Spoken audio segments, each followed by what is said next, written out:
So a slightly more complicated example here. We're talking about connected particles in the inclined plane. Particle P of mass 5 kilograms lies on a smooth inclined plane of angle theta to the horizontal, where sine theta is 3/5. We'll chat about that in a wee second. Connected to a particle Q of mass 4 kilograms by a light inextensible string, which lies along the line of greatest slope of the plane and passes over a smooth light pulley. System released from rest in Q hanging vertically 2 meters above the horizontal plane. System is now released. Assuming P does not reach the pulley, we have to find this. So I've started to draw this here. There's my inclined plane. This is P. It's 5G acting in this direction here. That goes up, and my angle theta is here. We'll chat about that again in a second. As I say, we have a pulley up here, and it goes up and over and then down. And we have Q acting here, and Q is 4 kilograms.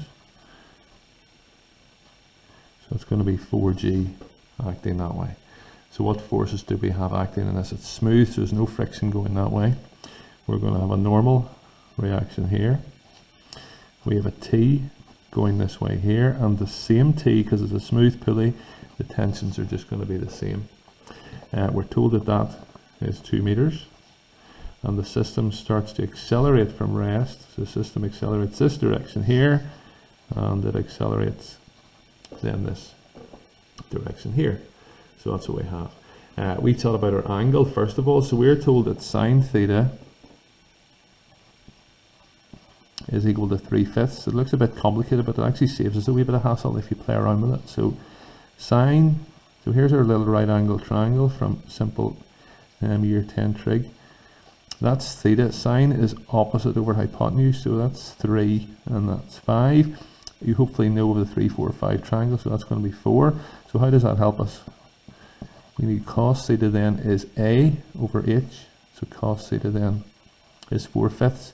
And anytime we need theta, anytime we need the angle, we don't actually need the angle. The angle in this case I think is 36.9 degrees, but we don't need it. We just need the 3/5 and the 4/5. So that's all we kind of sub into our formula. So that's what we'll do. So first of all, our initial acceleration. So let's take a wee look.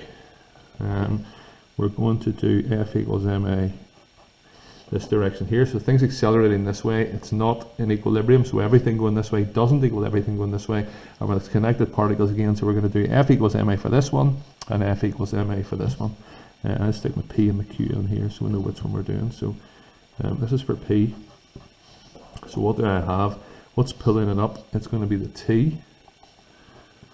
F equals ma, sorry, I'm jumping ahead of myself. The mass is 5, the acceleration is what we're trying to work out. What forces are acting? We have a T going up, and the only thing that's slowing it down is this 5G. So it's 5G and it's sine slope, so it's sine theta. And we have that. For Q, it's a little bit more straightforward. I'm going up equals everything going down. Because the direction acceleration is down, I'm going to take downwards to be positive. We'll do F equals ma, right hand side first, it's 4, in this particular case. What's making it accelerate this way? It's the 4G. Well, I don't know why I've written 5 there. 4G, and then take away T. This can be tidied up. T, take away 5G, and we know that that's 3/5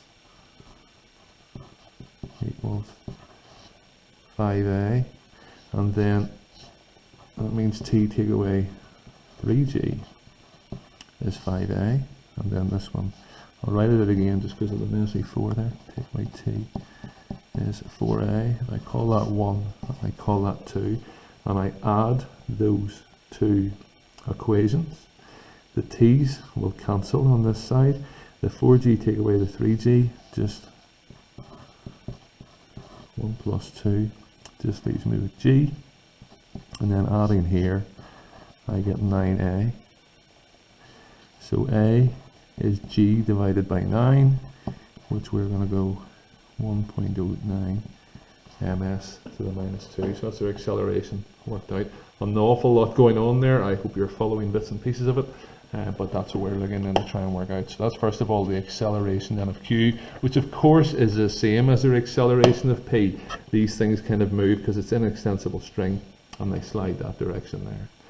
The other thing worth a wee mention, if I can find the surface for you here to take a wee look at.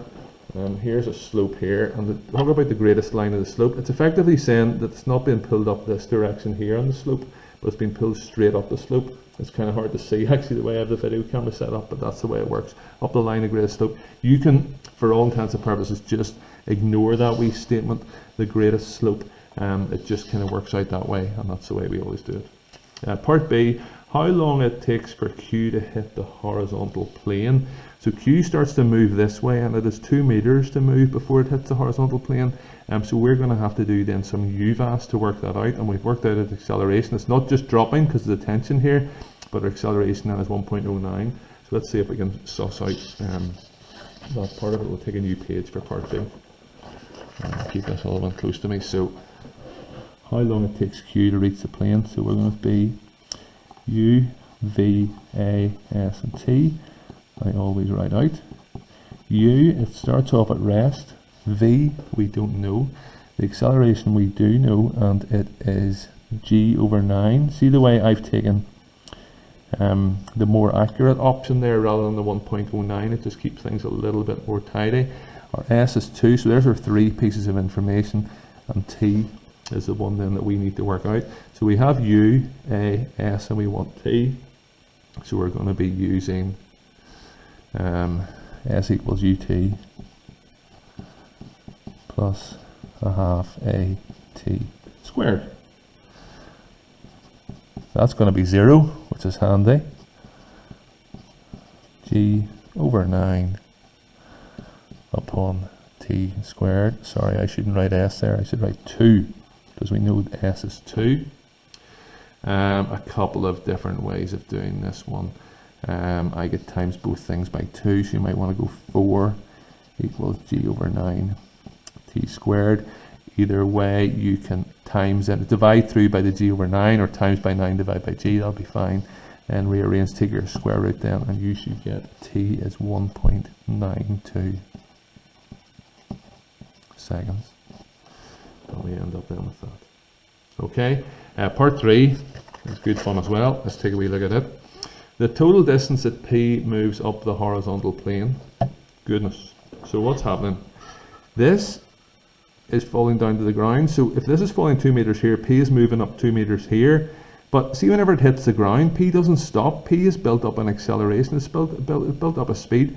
And so it's going to keep moving on up. So we need to do a new force diagram. So it moves at 2 meters there whenever Q hits the ground, but then it goes on up another bit, and that's the bit that's asking us to work out then. So we need to do another force diagram and try and do the sums and work out then from there. So new diagram coming up, and we're just dealing then with P.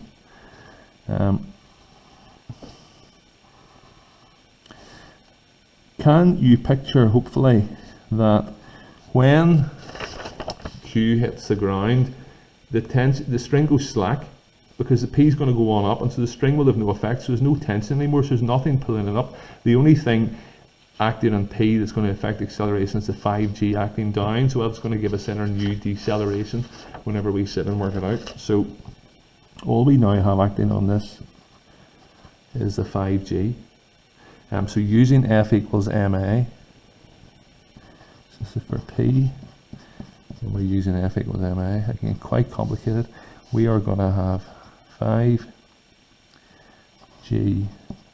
sine slope, so sine theta, equals mass times acceleration, and this is going to give us our new acceleration. I'm actually going to stick a negative in there. The thing is traveling that way, but it's a deceleration, so it's going to be minus 5G, and we end up then with that. So 3/5, that's 3/5 times the G, so that's this is going to be 3G equals 5A. A is then kind of 3G over 5, I think, if you put, sorry, I keep forgetting about the negatives here, and then minus 5.88 ms to the minus 2. Now we need to use last again for this tiny wee bit of the journey. This is after it's travelled the 2 meters, The string has now become slack, and we want to see how far up it's going to slide up the plane before it stops and starts to slide back down again, to get taut again. So U, V, A, S, and T. U we need to work out. I'll tell you how to do that in just a wee second. V is 0 because it's going to come to rest up there, and the A is minus 5.88. The initial speed we want to work out from our U vast up above. And so we're going to work out, if we work out V here, that's the end of that journey at the end of the 2 meters. So that's going to be our U down here. So if I do a wee aside here, sorry, this is turning into a bit of a Hames, but we'll be okay.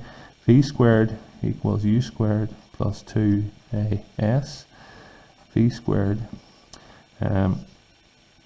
is, U squared is going to be 0, so we have 2 times an acceleration of G over 9 times by my S is 2, and if you work that out you get V is 2.087. That means my U here is 2.087. I hope we get the concept of that. Let's just chat through that again if you're still listening. So that's gone down 2 meters, so that's slid up the plane 2 meters. At that stage it's going to 5.087, so it's the next wee part of the journey we're taking. So our U we can take then as a V from the previous one. We are nearly there. So we have that, and we're trying to find our S.